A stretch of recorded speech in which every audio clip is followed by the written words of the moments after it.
And welcome to Big Blue Breakdown. I'm the host of today's show, Michael Buckheister. Matthew Lau and Chris Hill are out ice fishing somewhere in the northern Pacific or something like that, hunting for cod or salmon or something like that. But I'm here. I'm flying solo on this beautiful Sunday afternoon, licking the wounds from a loss. It wasn't a bad loss, but it wasn't a good loss either. For those of you that missed the game, Kentucky did fall to Alabama yesterday, 77-75. At one point, with about a minute or 2 minutes left in the game, Kentucky was down by 11 points. We made a very, very strong push in that last minute, last 90 seconds or so to make it a very, very close game per se. It was actually within 1 point. Hagen's got a steal, passed it to PJ. PJ slammed it home with about 4 seconds left to keep us down by one. We fouled. Crimson Tide hit 1 out of 2 free throws, and we just could not. We had a great look at a 3-point shot. It just did not drop for us. With all that being said, here, Mac from the Crimson Tide, he went off. I believe he was 6 for 6 in the first half for 3-pointers, finishing with the 22 points at 8 of 12 shooting from the field. The leading scorer for the Wildcats here were PJ. He had 15 points. He was 4 for 10, 7 for 8 from the free throw line. That is a very positive point there. PJ getting to the foul line. I just wish he would finish more shots here.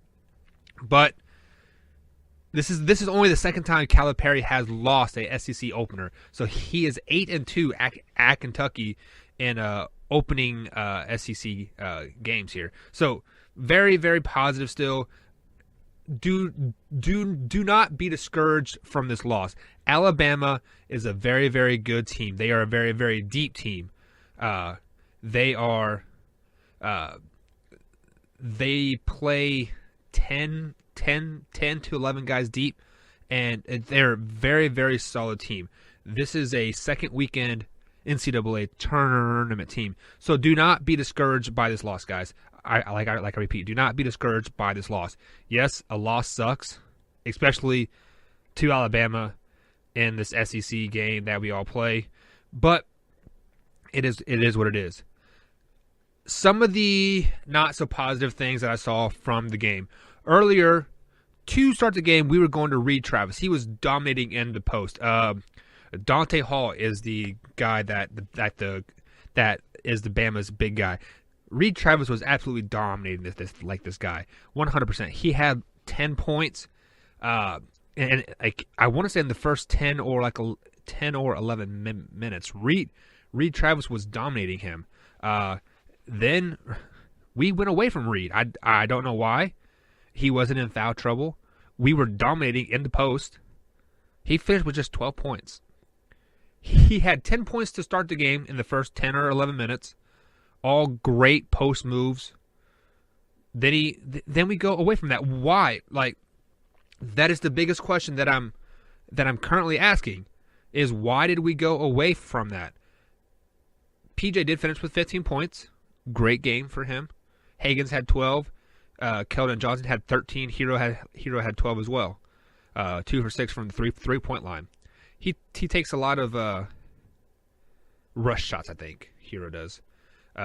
Bench scoring. Quickly had 8. Montgomery had 2. Richard just had 1. Very, very little bench play, bench production that we had. We played 9 guys to Alabama's 10. They had 11 points off of that bench. Like I said, Mac led the way with 22 points.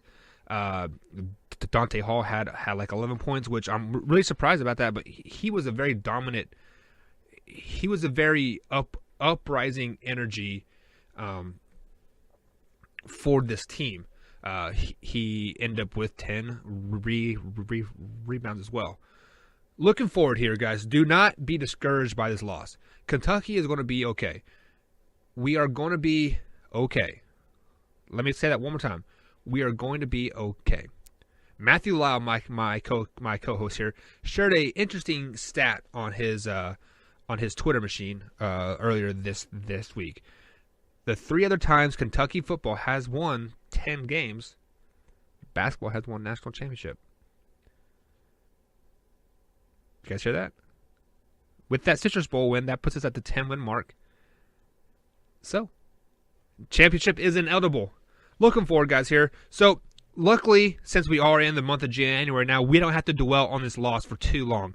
We do welcome Texas A&M into Rupp Arena on the 8th, next Tuesday. Texas A&M is another very solid team, but I'm looking forward for them to bounce back, have a great win. I don't anticipate them going away from the post anymore. Calipari, stop with this going away from stuff. Stick with stuff that like it works. Going down to Reed Travis and like in the post was working. Don't go away from it. We cannot afford any more losses like that. Like I've said, it's not a bad loss, but it is not a good loss either. I mean, Alabama is going to be a second weekend team with Avery Johnson as a great coach, but we can't lose any more of these games.